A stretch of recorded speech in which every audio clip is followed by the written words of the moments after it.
ವೀಕ್ಷಕರೇ ಪ್ರಣಾಮ. ವಿಶ್ವ ಪ್ಲಸ್ ಟಿವಿಗೆ ಸ್ವಾಗತ. ವೀಕ್ಷಕರೇ, ಒಂದು ದೇಶದ ಅಭಿವೃದ್ಧಿಯು ಆ ದೇಶದ ಸರಕು ಸಾಗಣೆ ಹಾಗೂ ಸಾರಿಗೆ ವ್ಯವಸ್ಥೆ ಯಾವ ರೀತಿ ಇದೆ ಎಂಬುದರ ಮೇಲೆ ನಿರ್ಭರವಾಗಿದೆ. ಇದೇ ಅಂತ ದೇಶದ ಪ್ರಗತಿಗೆ ಹಿಡಿಯಬಹುದಾದ ಸರಿಯಾದ ಮೌಲ್ಯಮಾಪನ ಅಂತ ಹೇಳಬಹುದು.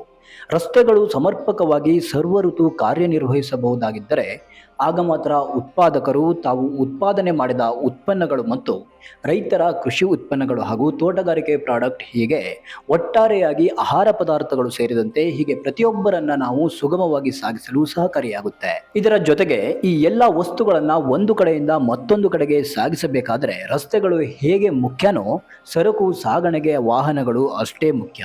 ವಾಹನಗಳ ವ್ಯವಸ್ಥೆ ಇಲ್ಲದೆ ಇವತ್ತಿನ ಪ್ರಪಂಚವನ್ನ ಊಹೆ ಮಾಡಿಕೊಳ್ಳಕ್ಕೂ ಅಸಾಧ್ಯ.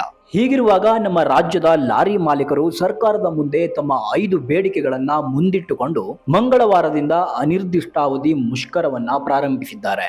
ಮೊದಲ ದಿನದ ಮುಷ್ಕರ ಬಹುತೇಕ ಯಶಸ್ವಿಯಾಗಿದೆ. ಮೊದಲ ದಿನದ ಮುಷ್ಕರದಿಂದಾಗಿ 6 ಲಕ್ಷ ಲಾರಿಗಳು, ಗೂಡ್ಸ್ ವಾಹನಗಳು ರಸ್ತೆಗಿಳಿಯದೆ ರಾಜ್ಯಾದ್ಯಂತ ಸರಕು ಸಾಗಣೆ ಅಸ್ತವ್ಯಸ್ತಗೊಂಡಿದೆ. ಹಾಗಾದ್ರೆ ಲಾರಿ ಮಾಲೀಕರು ಸರ್ಕಾರದ ಮುಂದೆ ಇಟ್ಟಿರುವ ಬೇಡಿಕೆಗಳಾದರೂ ಏನು? ಸರ್ಕಾರ ಹಾಗೂ ಫೆಡರೇಷನ್ ಆಫ್ ಕರ್ನಾಟಕ ಲಾರಿ ಮಾಲೀಕರು ಮತ್ತು ಏಜೆಂಟರ ಸಂಘದ ಮುಖಂಡರ ನಡುವಿನ ಸಂಧಾನ ವಿಫಲವಾಗಲು ಕಾರಣವೇನು? ಲಾರಿ ಮಾಲೀಕರ ಮುಷ್ಕರದಿಂದಾಗಿ ಏನೆಲ್ಲ ಸಮಸ್ಯೆಯಾಗಿದೆ ಎಂಬುದರ ಬಗ್ಗೆ ತಿಳಿದುಕೊಳ್ಳೋಣ. ಅದಕ್ಕೂ ಮೊದಲು ನಮ್ಮ ಚಾನೆಲ್ ಮೊದಲನೇ ಬಾರಿಗೆ ನೀವು ನೋಡ್ತಾ ಇದ್ರೆ ಚಾನೆಲ್ ಸಬ್ಸ್ಕ್ರೈಬ್ ಮಾಡಿಕೊಂಡು ಪಕ್ಕದಲ್ಲಿರುವಂಥ ಬೆಲ್ ಐಕಾನ್ ಒತ್ತುವುದರ ಮೂಲಕ ನಾವು ಪೋಸ್ಟ್ ಮಾಡುವ ವಿಡಿಯೋ ಸಕಾಲಕ್ಕೆ ನೋಡಿ ನಮ್ಮ ಈ ಮಾಧ್ಯಮ ಅಭಿಯಾನಕ್ಕೆ ಬೆಂಬಲವನ್ನ ನೀಡಿ. ವೀಕ್ಷಕರೇ, ಕರ್ನಾಟಕ ಲಾರಿ ಮಾಲೀಕರ ಪ್ರಮುಖ ಬೇಡಿಕೆಗಳೆಂದರೆ ರಾಜ್ಯದಲ್ಲಿ ಡೀಸೆಲ್ ದರವನ್ನ ಇಳಿಸಬೇಕು ಹಾಗೂ ರಾಜ್ಯ ಹೆದ್ದಾರಿ ಟೋಲ್ ರದ್ದು ಸೇರಿದಂತೆ ಇನ್ನಿತರ 3 ಪ್ರಮುಖ ಬೇಡಿಕೆಗಳ ಈಡೇರಿಕೆಗೆ ಅನಿರ್ದಿಷ್ಟಾವಧಿ ಮುಷ್ಕರಕ್ಕೆ ಇವರು ಇಳಿದಿದ್ದಾರೆ. ಮುಷ್ಕರ ಆರಂಭವಾದ ಬಳಿಕ ರಾಜ್ಯ ಸರ್ಕಾರ ಲಾರಿ ಮಾಲೀಕರ ಮನವೊಲಿಸುವ ಕೆಲಸವನ್ನ ಮಾಡಿತ್ತು. ಆದರೆ ಸಂಧಾನ ವಿಫಲವಾಗಿದೆ. ಮಂಗಳವಾರ ಸಾರಿಗೆ ಸಚಿವ Ramalinga Reddy, federation of Karnataka lorry ಮಾಲೀಕರ ಪ್ರತಿನಿಧಿ ಮತ್ತು ಏಜೆಂಟರ ಸಂಘದ ಅಧ್ಯಕ್ಷ GR ಷಣ್ಮುಗಪ್ಪ ಸೇರಿದಂತೆ ಇನ್ನಿತರ ಪ್ರಮುಖರ ಜೊತೆಗೆ ಮಾತುಕತೆ ನಡೆಸಿದ್ರು. ಲಾರಿ ಮಾಲೀಕರಿಗೆ ಸಮರ್ಪಕವಾದ ಭರವಸೆ ಸಿಗಲಿಲ್ಲ. ಆಗ ಸಾರಿಗೆ ಸಚಿವ ರಾಮಲಿಂಗಾರೆಡ್ಡಿಯವರು ತಾವು CM ಸಿದ್ದರಾಮಯ್ಯ ಜೊತೆ ಮಾತುಕತೆ ನಡೆಸೋದಾಗಿ ಹೇಳಿದ್ದಾರೆ. ನಂತರ CM ಸಿದ್ದರಾಮಯ್ಯ ಖುದ್ದು ತಾವೇ ಸಭೆಯನ್ನ ನಡೆಸಿ ನೆರೆ ರಾಜ್ಯಗಳಿಗೆ ಹೋಲಿಸಿದರೆ ನಮ್ಮ ರಾಜ್ಯದಲ್ಲಿ ಡೀಸೆಲ್ ಬೆಲೆ ಕಡಿಮೆ ಇದೆ. ರಾಜ್ಯದಲ್ಲಿ ರಸ್ತೆ ಸುಧಾರಣೆಗೆ ಸರ್ಕಾರ ಪ್ರತಿ ವರ್ಷ 14,000 ಕೋಟಿ ರೂಪಾಯಿ ವೆಚ್ಚ ಮಾಡ್ತಾ ಇದೆ.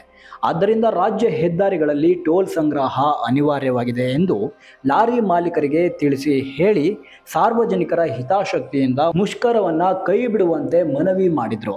ಆದರೆ ಸರ್ಕಾರದ ಪ್ರಯತ್ನ ವಿಫಲವಾಗಿದೆ. ಇತ್ತ ಲಾರಿ ಮಾಲೀಕರು ಸರ್ಕಾರ ಹಾಗೂ CM ಸಿದ್ದರಾಮಯ್ಯ ತಮ್ಮ ಬೇಡಿಕೆಗಳಿಗೆ ಯಾವುದೇ ರೀತಿಯ ಸ್ಪಷ್ಟ ಭರವಸೆ ನೀಡದ ಕಾರಣ ಮುಷ್ಕರವನ್ನ ವಾಪಸ್ಸು ಪಡೆಯಲಿಲ್ಲ.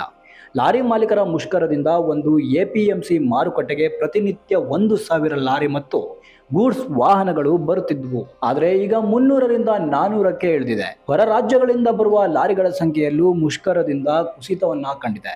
ಮೊದಲ ದಿನದ ಮುಷ್ಕರದಿಂದ ಆಹಾರ ಪದಾರ್ಥಗಳು ಹಾಗೂ ದಿನಸಿ ವಸ್ತುಗಳ ಕೊರತೆ ಸದ್ಯಕ್ಕೆ ಕಾಣಿಸಿಲ್ಲ. ಮುಷ್ಕರ ಹೀಗೆ ಮುಂದುವರೆದರೆ ಜನಸಾಮಾನ್ಯರಿಗೂ ಇದರ ಪರಿಣಾಮ ತಟ್ಟೋದಂತೂ ಖಚಿತ. ಸರ್ಕಾರ ಈ ಕೂಡಲೇ ಲಾರಿ ಮಾಲೀಕರ ಜೊತೆ ಮಾತುಕತೆಯನ್ನ ನಡೆಸಿ ಲಾರಿ ಮಾಲೀಕರ ಮನವೊಲಿಸಬೇಕಾದ ಅನಿವಾರ್ಯತೆ ಇದೆ. ಈ ಮಾಹಿತಿಯ ಬಗ್ಗೆ ನಿಮ್ಮ ಅಭಿಪ್ರಾಯವನ್ನ ತಪ್ಪದೆ ಕಾಮೆಂಟ್ ಮೂಲಕ ತಿಳಿಸಿ. ನಮಸ್ಕಾರ. ನ್ಯೂಸ್ ರಿವ್ಯೂ ವಿಶ್ವ ಪ್ಲಸ್ ಟಿವಿ, ಬೆಂಗಳೂರು. ವಿಶ್ವ ಪ್ಲಸ್, ಜನಹಿತಕ್ಕಿದು ಜ್ಞಾನದ ಜಾಲ.